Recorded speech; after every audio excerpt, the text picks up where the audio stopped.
Today we're unboxing the GameSir Kaleid Flux controller. So of course I am an Xbox player, have been since the original Xbox and Combat Evolved when it first came out. And that was my first time playing with controllers at all. And GameSir here is a brand that's been around for a long time, but I've never used one of their controllers before. So looking forward to checking this out. As you can see, it comes in a very compact box. And then this has a perforated edge there on the top that you can then just tear off in order to get into this box. And it's pretty excellent packaging. I'm also looking forward to using this because my current controller is quite a few years old and it is just a standard Xbox controller. So here we have the controller in a protected bag and we've got some additional stuff along with a cable as well. So you've got yourself a very long USB Type-C cable. This is a wired controller, not wireless. And then we have our bag here with a few additional things. It's got a really nice cleaning cloth and 1 month of Game Pass Ultimate in there as well. And the instructions too, which are so well sealed in that it took me a while to get them out of that bag. But here is the controller. It is cool. It's actually got a Damascus style design on the PCB through a transparent plastic top. It's quite unique. And then on the underside you have two additional buttons, and by default these come unbound, so you have to customize them if you want to use them. Now the first thing I did was went into Siege and took down my dead zone settings to 0, and this is always an incredibly satisfying experience with a new controller because of course the old one has been slowly creeping up in dead zone settings over the years, and suddenly you can be a lot more accurate. But anyway, here is a look at the customization. So you've got a lot of options when it comes to the colors. So this is currently plugged into my laptop, and using the software you can go ahead and change up the overall colors to anything you want. And you can also go through color changing effects as well, and there's quite a lot to play around with.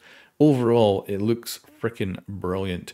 I actually put the brightness down to like 10% when I'm actually using it, and the overall effects are just really good. I don't think I'd like to have this like flashing in my face as I'm playing, but if you want to be all blingy and have cool effects going on with this thing, then you certainly can. And the software allows you to customize 4 different sections of the lighting, and the software itself seems to be pretty good. It allows you to customize everything from the sticks, triggers, even the vibration, and of course the lighting, and gives you plenty of options. The great thing is it all saves to the device, so you never have to have the software running to do anything, and you can also save multiple profiles.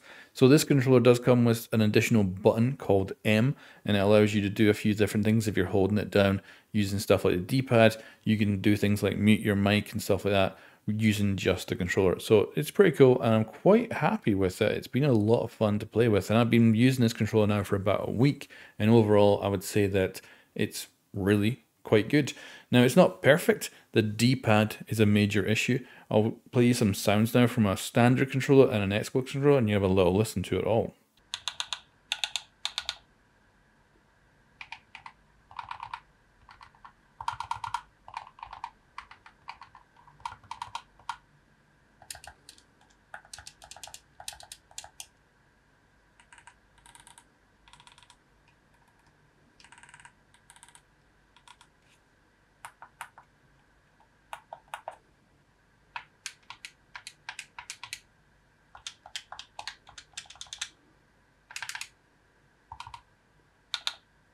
So overall, I'd say the D-pad feels like it's from a last gen controller, not nearly as good as current day Xbox controllers, but the menu buttons, they feel more clicky. They're actually much more like a mouse click, and they're just nice to work with.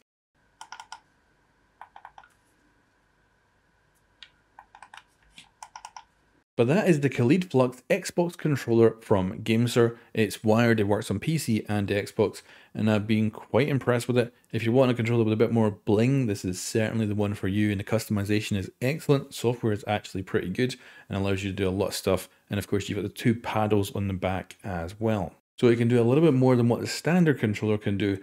And so far, it has been excellent for me. I've been using it for about a week, and I've really been enjoying it, and certainly it is a big upgrade over my old standard edition controller. And the only negative feedback I would give is the D-pad. It feels like it's from an older generation of controllers. Anyway guys, thanks for watching, and I'll catch you next time.